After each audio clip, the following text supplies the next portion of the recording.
প্রিয় দিনী ভাই ও বোনেরা, এই ভিডিওতে আপনাদের সাথে একটি ছোট্ট আমল শেয়ার করব, যে আমলটি খুবই ছোট এবং অল্প সময় করা যায়, কিন্তু এর মর্যাদা অনেক বেশি।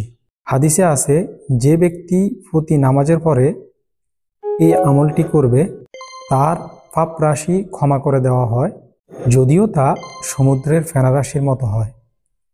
মুসলিম 597 নম্বর হাদিস। আর এই আমলটি হলো সুবহানাল্লাহ ওয়ালহামদুলিল্লাহ ওয়াল্লাহু আকবার, প্রত্যেকটি 33 বার করে পড়ুন।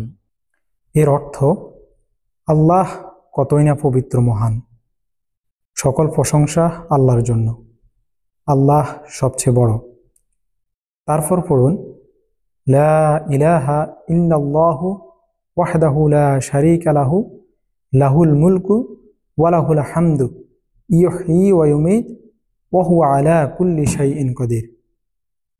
এর অর্থ হচ্ছে, একমাত্র আল্লাহ ছাড়া হক ইলাহ নেই, তার কোনো শরিক নেই, রাজত্ব তারই, সকল প্রশংসা তারই, এবং তিনি সব কিছুর উপর ক্ষমতাবান।